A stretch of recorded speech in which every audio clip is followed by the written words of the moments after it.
Hey everyone, Coops here from the Whole Box and Dice. Mono Black Vampires, our next installment in our Tribal deck series. Tried to make this one under $100 and it was for like the last 2.5 weeks until Metallic Mimic just went through the roof. Even managed to play like Fatal Push in the deck, but it was the Mimic that totally has now destroyed the budget. It's up to, it's like $125 now is the cost of this deck, and Mimic represents almost half of that. So look, if you have the Mimics, then this deck's like a $60 deck, and if you've got the Fatal Push promos from playing in FNMs last month, this is like a $20 deck. But I'm going to do the video as I planned, and huge shout out to MP Numbers, who's been testing this deck on MTGO, been having great back and forth, plenty of feedback, plenty of changes and revisions and recommendations, so go check him out. I'll put all his socials in the description of the video. So he does a whole bunch of stuff on Twitch, so you can probably watch him play the deck sooner rather than later. I'm pretty sure he still has it up and running, so if you want to get a first-hand look at it. We'll jump straight into the deck, and then I'll kind of talk about some of the cards. So here it is, Mono Black, well, for the most part anyway, Vampires in Ixalan. Starting off with our 1-drop, and this one is the Vicious Conquistador. Little 1/2 for 1, and when it attacks, each opponent loses 1 life.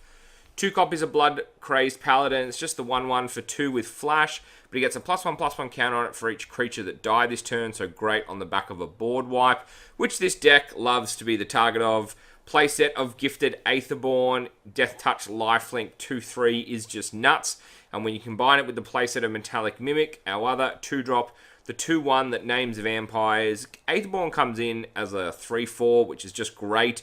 Plenty of life to gain off that. 2 copies of the Skymarch Bloodletter, 3 mana 2/2, and when it enters the battlefield, target opponent loses 1 life and you gain a life. When you get a 3/3 for 3, it's just such good value in the air.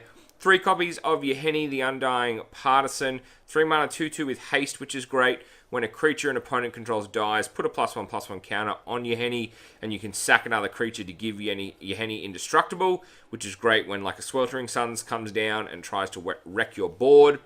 2 copies of Gonti, Lord of Luxury. He's the honorary vampire in this deck. Sadly, no counters for Mimic, but his ability is just nuts. Plus, the Death Touch is very nice as well. Stole a Chandra off someone when playing this last week at FNM. Went 2-2 over the night with the deck and managed to ultimate Chandra against them, so that was rather hilarious. 3 copies of the Sanctum Seeker. Whenever a vampire you control attacks, each opponent loses 1 life and you gain 1 life. So if you can get this down on turn 4, swing him with 2, 3, or 4 vampires. There's all those triggers that stack, which is great. 3 copies of Bishop of the Bloodstained. It is a 5 mana 3/3. Wish this thing had flying, but sadly no. But you do get to drain your opponent for 1 life for each vampire you control. A lot of the time you don't have the biggest board, so this card is a little bit up in the air for me, but the times where they haven't been able to interact with your board and you've got 4 or 5 guys still there, being able to drain them for that and leave a 3/3 body behind is just great.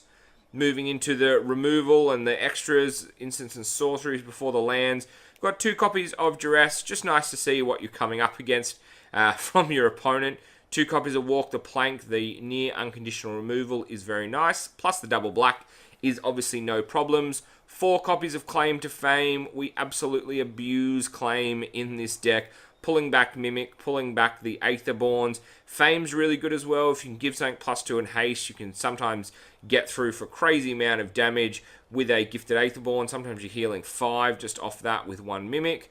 1 copy of Never to Return. This could be something like Vraska's Contempt, but, you know, was trying to keep the cost down. The instant speed exile certainly would be nice. Although the 4 mana exile a target card from a graveyard and create a zombie is not too bad as a bit of a graveyard hate backup. 4 copies of, and this one is very spicy, Sword Point Diplomacy. It's just 3 mana sorcery speed. Reveal the top 3 cards of your library. For each of those cards, put that card into your hand unless any opponent pays 3 life, then exile the rest. This is a really, really interesting card. Even if you play this on turn 3, most of the time, your opponent is not even ready for this card. Taking 9 damage is a very real thing in this deck, and your opponent's not going to want to do that because we get in for such amount of early damage. It's great to be able to refill our hand. Even if they just, 3 mana for draw 2 and your opponent loses 3 life, that's a great deal. The lands, 2 Fatal Push before we jump onto the lands. And like I said, hopefully you've picked up some F&M promos, so this is a little bit cheaper for you. 19 lands in the deck, it's 15 swamps, and a playset of the Dragon Skull Summit. Dragon Skull Summit enters the battlefield tapped unless you control a swamp or a mountain, so you should have a swamp down to satisfy that. Into the boards, we're just rounding out some of the playsets of creatures. Got another Fatal Push and Walk the Plank in there, Lost Legacy and Dispossessors. You've got Never to Return in there as well. And just like I said, and some Sentinel Totems as well. So for the Graveyard Hate strategies, just being able to pay 1 and exile it to remove cards from all graveyards. Do remember it hits you as well, so it does take away a little bit on Claim to Fame. So you probably don't want to keep the 4 of in there unless you're, it just depends on, I guess, the matchup and how important that graveyard is for our opponent there. So, ladies and gentlemen, boys and girls, that is the deck. And like I said, it's a major bummer that Mimic has just spiked so much in price because this was a really competitive deck that we were winning plenty of matches against. Like I said, at F&M went 2-2. I lost to the blue-white control approach deck, and I only lost that 2-1, and the third game was very, very close. Managed to hit all the draw spells in Game 3 to draw into approach once he'd cast. The first one, I think I lost the game. He was on 2 life or something, so close. And then the other deck I lost to was the mono red deck, just because I didn't have an answer to Chandra, so that was very annoying. And Hazard as well, that card also kind of wrecked me. But like, we're not here to, dethrone those kind of top decks, but the fact we have competitive 2-1 games against them is great. Like I said, if you've got your Fatal Push promos for September and you have a couple of Mimics already, this deck does become a lot cheaper, and, I wish I could reverse the trend on Mimics, but the price is kind of, they are what they are. It's like $60 almost for a playset, so that seems kind of nuts.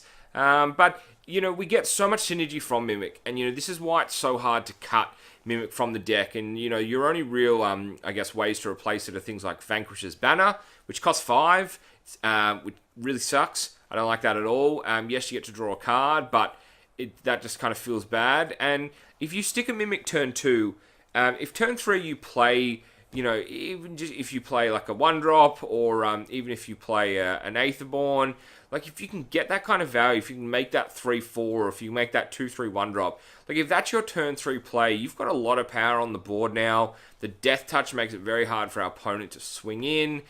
We can use Fatal Push in reverse, so you do watch out for those revolt triggers on your side of the board in terms of when your opponents remove creatures, not just when your creatures die for sucking them to your Henny, for example. You can do it that way, but you can get a lot of extra value out of Fatal Push through your Henny just by sacking your own dudes. But that's about it. That is about it. The deck is the deck's an aggro deck. It's a very low to the ground 19 land deck. It has a lot of fun, catches a lot of people off guard. Like I said, got some good wins at my F&M last week with this one.